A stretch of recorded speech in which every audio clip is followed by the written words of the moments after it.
Hello guys, welcome to my channel cricket Manya. दोस्तों, मेरा नाम है दियांशु गुप्ता और इस चैनल में अब आप लोगों को क्रिकेट से रिलेटेड वीडियोस रेगुलर देखने को मिलेगी। तो हम दोस्तों एक न्यू सीरीज चालू कर रहे हैं, क्योंकि आप लोगों को पता होगा कि आईपीएल मिनी ऑक्शन 2026 आ रहा है और आईपीएल का बज़ अभी बहुत ज्यादा है। तो हम बात करेंगे आईपीएल के बारे में। आईपीएल से ही चालू करते हैं। अभी इंडिया का भी सीरीज चल रहा है, बट अभी आईपीएल मिनी ऑक्शन आ रहा है, तो इस सीरीज के बारे में बात करना बहुत जरूरी है। मतलब इस सीरीज को मुझे चालू करना बहुत जरूरी है। तो चलिए सीरीज को चालू करते हैं और इस वीडियो में हम केकेआर के बारे में बात करेंगे, क्योंकि केकेआर के पास पर्स 64.3 करोड़ का है। तो इन्हें मेजर टारगेट्स करने हैं और केकेआर के बारे में बात करने में मजा आएगा, क्योंकि कुछ कुछ टीम तो ऐसी है जिन्हें टारगेट भी नहीं करना और ज्यादा प्लेयर, जैसे कि एमआई होगी। 2.75 करोड़ का पर्स है, जिसे क्या ही टारगेट करेंगे वो। तो एमआई हमेशा से स्काउटिंग के लिए जानी जाती, तो उसी तरह का प्लेयर वो उठाएंगे। तो सबसे पहले हम मेजर टीम्स जो इस मिनी ऑक्शन में बहुत एक्टिव रहेगी उसके बारे में बात करेंगे। तो चलिए केकेआर से इस सीरीज का आरंभ करते हैं। चलिए वीडियो स्टार्ट करते हैं। तो दोस्तों, सबसे पहले हम केकेआर के प्लेइंग 12 को देख लेते हैं, क्योंकि केकेआर की अगर प्लेइंग 12 को देखा जाए तो हमें पता चल जाएगा कि किस प्लेयर को केकेआर को मेजर टारगेट करना है, किस पोजीशन पे। तो चलिए सबसे पहले बात करते हैं ओपनर्स के बारे में। तो इनके लिए वो सुनील नारायण ओपनिंग करते थे, अजिंक्य रहाणे इनके साथ दे सकते हैं, क्योंकि अजिंक्य रहाणे का डोमेस्टिक फॉर्म बहुत अच्छा रहा है। और अजिंक्य रहाणे जो है वो अगर रिटेन हुए तो उनका कुछ रोल होगा पक्का। अगर वो एज अ कैप्टन खेलते हैं तो उनके लिए बेस्ट पोजीशन ओपनर है। तो ओपनिंग करके वो पावर प्ले का यूज करके केकेआर को दे सकते। तो मैं मान के चलता हूँ अजिंक्य रहाणे और सुनील नारायण ओपनिंग कर रहे हैं इनके लिए। फिर नंबर 3 पे आप खिला सकते हो एक बहुत अंडर यूटिलाइज बैटर को, जो कि आपके लिए विकेट कीपिंग भी कर सकता है, क्योंकि वो डोमेस्टिक में करते हैं, तो इसलिए मैं बता रहा हूँ। उनका नाम है अंक्रिस रघुवंशी, जिसको पिछले सीजन ये नंबर 8 पोजीशन तक भी खिलाते थे। इनका इतना अंडर यूटिलाइज किया गया था। तो नंबर 3 पे आप अंक्रिस रघुवंशी को खिलाओ। नंबर 4 पोजीशन आप लोगों के लिए खाली रहेगा। तो नंबर 4 पे आप लोगों को एक मेजर टारगेट करना। यहाँ पे एक बैटर भी हो सकता है, एक विकेट कीपर भी हो सकता है, एक ऑलराउंडर भी हो सकता है, आपके फ्लेक्सिबिलिटी के हिसाब से, क्योंकि इस ऑप्शंस में बहुत सारे प्लेयर अवेलेबल तो हैं, बट आप लोगों को यह भी ध्यान रखना है कि आप लोगों के पास पर सबसे ज्यादा है, तो आपको क्वालिटी प्लेयर्स लेना है। क्योंकि प्लेयर बहुत सारे हैं इस ऑप्शन में, लेकिन क्वालिटी प्लेयर्स बहुत कम है, क्योंकि मैक्सवेल अब नहीं है और अब रसल अब नहीं है। रसल रिटायर्ड हो चुके हैं। तो आप लोगों को टारगेट करना है, जो आप लोगों के पास पर्स सबसे ज्यादा, तो आपको मेजर टारगेट करना है, जो बहुत अच्छा प्लेयर है वही आपको अपने टीम में चाहिए होगा।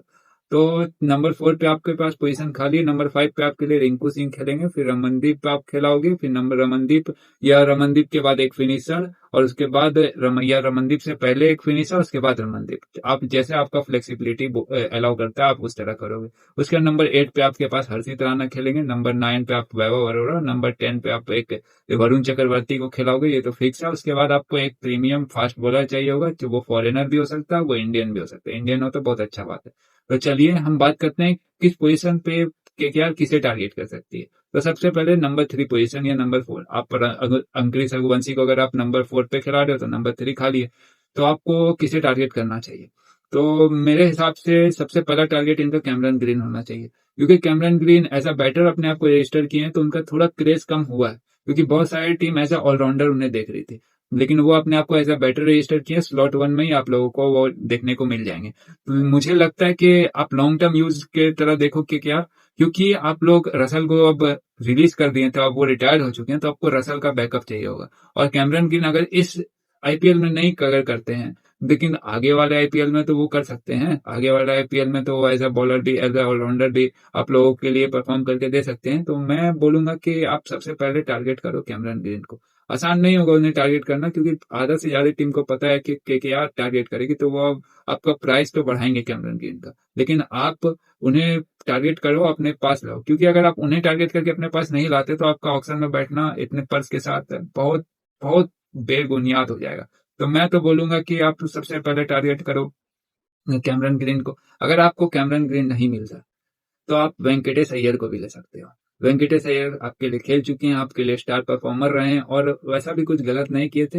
हाँ, बहुत बड़े टारगेट थे आपके, मतलब 23.75 करोड़ के आसपास का आप रकम लगाए थे उनके लिए। आरसीबी से आप प्लेयर लड़ के लाए थे। लेकिन आपको ये भी ध्यान रखना पड़ेगा, अगर आपके लिए एक आईपीएल सीजन वो आपके लिए मेन टारगेट लिस्ट में था, और अगले ही आईपीएल वो आपके लिए एज अ प्लेयर मतलब कोई वैल्यू नहीं रखता, तो फिर तो वो जस्टिफाई नहीं करता है। हाँ, उनके पास प्राइस का टैग प्रेशर भी था वेंकटेश अय्यर के ऊपर, तो हो सकता है उसके कारण भी वो परफॉर्म नहीं किए हो, क्योंकि 2024 के सीजन जो था उसमें तो वो आपके लिए स्टार परफॉर्मर रहे थे और आपको फाइनल में भी परफॉर्म करके दिए थे। तो आपको ये ध्यान में रखना है कि वेंकटेश अय्यर को भी आप बाय बैक कर सकते हो, लेकिन मेरे हिसाब से आपका पहला टारगेट होना चाहिए कैमरन ग्रीन, क्योंकि कैमरन ग्रीन एक फ्लेक्सिबल बैटर है जो नंबर 3 भी खेल सकता है, 4 भी खेल सकता है, 5 भी खेल सकता है, 6 भी, कहीं भी खिला सकते हो आप उसे। तो आप कैमरन ग्रीन को आप टारगेट करो, नहीं मिले तो वेंकटेश अय्यर आपका टारगेट होना चाहिए नंबर 3 या 4 के लिए। उसके बाद हम बात करते हैं मिडिल ऑर्डर विकेट कीपर आपको चाहिए होगा। आपके लिए अंक्रित रघुवंशी विकेट कीपिंग कर सकते हैं क्योंकि वो डोमेस्टिक में करते हैं, बट आपको उनके ऊपर बस रिलाई नहीं होना है, आपको एक विकेट कीपर को टारगेट करना है। अगर आप मिडिल ऑर्डर विकेट कीपर देख रहे हो नंबर 5 या 6 के लिए, तो जेमी स्मिथ बहुत अच्छे ऑप्शन है, क्योंकि जेमी स्मिथ केकेआर को नंबर 5 और 6 पे करके दे सकते हैं, और इंग्लैंड के लिए भी अब वो चाहते हैं कि वो नंबर 6 खेले, और उनका नंबर भी बहुत बढ़िया है, स्ट्राइक रेट भी बहुत बढ़िया है। तो आप जेमी स्मिथ को टारगेट करो और जेमी स्मिथ को अपने साथ खिलाओ। जैसे कि आप फिल शॉट ये सब एग्रेसिव बैटर को, आप विकेट कीपर को आप छोड़ चुके हो, आप इनके साथ रिलाई करो और इनको लॉन्ग टर्म प्रोस्पेक्ट बनाओ और अपने साथ रखो, क्योंकि जेमी स्मिथ आने वाला बहुत बड़ा टैलेंट है। तो जेमी स्मिथ को आप टारगेट कर सकते हो।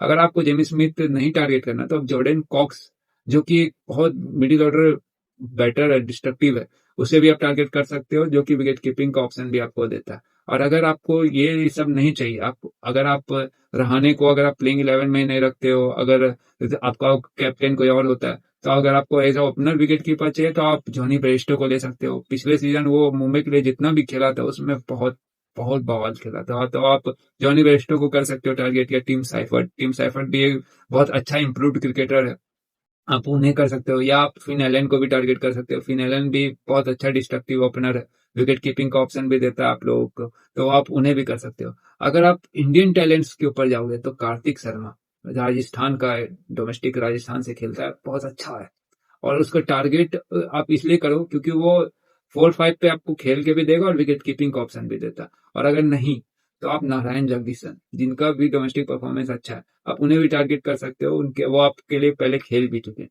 तो नारायण जगदीशन भी एक अच्छे ऑप्शन है। आपको चाहिए एक अच्छा premium pacer. Premium pacer Indian भी हो सकता है, इंडियन इंडियन हो तो बहुत बढ़िया है, और या फॉरेनर तो आपको पता ही है मैं सबसे पहला टारगेट किसे करने बोलूंगा। अगर आपके पास पर्स है तो आप मतीसा पथिराना को टारगेट करो।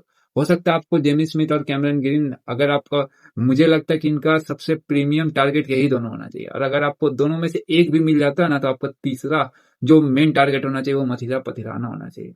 आपके पास उमरान मलिक है, मैं जान रहा हूँ उमरान मलिक है, अब उसको आप रिटेन किए तो उसके ऊपर भरोसा होगा, लेकिन अगर आप मतीसा पथिराना को भी टारगेट करते हो तो वो आपके लिए लॉन्ग टर्म प्रोस्पेक्ट है। अब चेन्नई सुपर किंग्स ने क्यों रिलीज की वो हमें नहीं पता, हो सकता है उनका एक्शन जो वो चेंज किए थोड़ा सा, उससे वो चेन्नई खुश ना हो, बट आप उसे टारगेट करो, वो आपके लिए लॉन्ग टर्म प्रोस्पेक्ट है। थोड़ा इंजरी प्रोन है, लेकिन आपको अगर आप टारगेट करोगे तो आपको लॉन्ग टर्म प्रोस्पेक्ट वो देगा। फिर आप मतीसा पथिराना का अगर आप नहीं टारगेट करना तो जेकब डफी जो है न्यूजीलैंड के लिए T20 में बहुत अच्छे परफॉर्म किए, व्हाइट बॉल क्रिकेट में वो बहुत अच्छे परफॉर्म किए, तो आप जेकब डफी को भी टारगेट कर सकते हो। एक स्टील बाय हो सकता है आपके लिए, क्योंकि बहुत सारे टीम उन्हें टारगेट नहीं भी करे, हो सकता है। उसके बाद आप मैट हेनरी को भी टारगेट कर सकते हो, मैट हेनरी भी न्यूजीलैंड से आते हैं और बहुत अच्छे पेसर है, आप उन्हें भी टारगेट कर सकते हो। अगर इंडियन ऑप्शंस के ऊपर जाए तो इंडियन ऑप्शंस में आप सबसे पहले तो आकाश माधवाल अब राजस्थान क्यों रिलीज किए वो दिमाग से परे, लेकिन आपको जो मथीसा पथिराना डेथ ओवर में करके देंगे वो आपको इंडियन ऑप्शन में आकाश माधवाल करके देंगे, इनका यॉर्कर बहुत बढ़िया है। अगर आप उन्हें टारगेट कर सकते हो, एमआई के लिए तो आपको याद ही होगा हेनरी क्लासन को क्या बोल्ड किया था, आप उन्हें टारगेट कर सकते हो, या आप हाकिम नबी को टारगेट कर सकते हो। हाकिम नबी भी एक बहुत अच्छे ऑप्शन है जिसे आप टारगेट करके अपना बना सकते हो, क्योंकि उनके पास एक लेट स्विंग है और बहुत अच्छे बाय हो सकते हैं, क्योंकि अभी डोमेस्टिक में बहुत अच्छा परफॉर्म कर रहे हैं और लॉन्ग टर्म प्रोस्पेक्ट है वो। तो आप आकिब नबी को भी ट्राई कर सकते हो। अब हम बात करते हैं कुछ बैकअप्स जो केकेआर टारगेट कर सकती है। तो केकेआर कौन सी बैकअप्स को ट्राई कर सकती है? आप पृथ्वी शॉ को टारगेट कर सकते हो। पृथ्वी शॉ पिछले साल अनसोल्ड गए थे, बट उनका भी सैयद मुश्ताक अली ट्रॉफी में परफॉर्मेंस भी बहुत अच्छा, और आप उन्हें भी एज अ ओपनर यूज कर सकते हो। अगर आप अजिंक्य रहाणे को नहीं खिलाते हो तो आप पृथ्वी शॉ को भी खिला सकते हो, आपके लिए अच्छे बैकअप होंगे, क्योंकि आप आईपीएल जो है वो 14 मैच का होता है, और अगर आप फाइनल सेमीफाइनल खेल रहे हो तो और लंबा, तो आपको इतने लंबे सीजन में आपको बैकअप तो बहुत बढ़िया चाहिए होगा ना, तो आप पृथ्वी शॉ को टारगेट करो। और एक ऐसा बैटर जो पिछले सीजन तो बहुत खराब किया था, जो कि आपके लिए पहले खेल भी चुका है, राहुल त्रिपाठी। लेकिन वो जो उसमें टैलेंट और इंटेंट है, बंदे में जो इंटेंट है वो बहुत क्लास इंटेंट है। तो आप उन्हें टारगेट कर सकते हो, क्योंकि वो आपके लिए एक टाइम पे बहुत अच्छा किया हुआ है और ईडन गार्डन्स का ग्राउंड को वो समझता भी है। तो मुझे लगता है आप राहुल त्रिपाठी को भी टारगेट कर सकते हो। नहीं तो सनी संधू करके एक प्लेयर है जिसे आप टारगेट कर सकते हो। सनी संधू भी एक प्लेयर है। फिर मनगणेश यादव करके एक प्लेयर है। अगर मैं प्रोनाउंसिएशन सही नहीं कर रहा हूँ तो उसके लिए सॉरी, आपको स्क्रीन में नाम दिख रहा होगा, आप उन्हें टारगेट कर सकते हो। वो एज अ ऑलराउंडर है और आपको अच्छा ऑप्शन देते हैं, आप उन्हें टारगेट कर सकते हो। तो यही थे केकेआर के टारगेट लिस्ट। आशा करता हूँ आपको वीडियो अच्छा लगा होगा। वीडियो अच्छा लगा होगा तो प्लीज वीडियो को एक लाइक करिएगा, चैनल को सब्सक्राइब करिएगा। मुझे यूट्यूब में अब रेगुलर वीडियो डालना है। और मैं आपको बोल दूं, मैं इंस्टाग्राम पे भी हूँ जहाँ पे मैं रेगुलर अपडेट्स दिया करता हूँ। और आप टेलीग्राम पे भी हमें, मेरे जो चैनल है उसमें आप मुझे फॉलो कर सकते हैं, जहाँ पे आप टेलीग्राम चैनल ज्वाइन करके रेगुलर अपडेट्स ले सकते हैं। अब अगले जो टीम है उसके बारे में आप बताइए, आपको किस टीम के बारे में जानना है। आशा करते हैं आपको वीडियो अच्छा लगा हो। अच्छा लगा हो तो वीडियो को लाइक करिए, चैनल को सब्सक्राइब करिए। मिलते हैं आपसे अगली वीडियो में, तब तक के लिए जय हिंद, वंदे मातरम।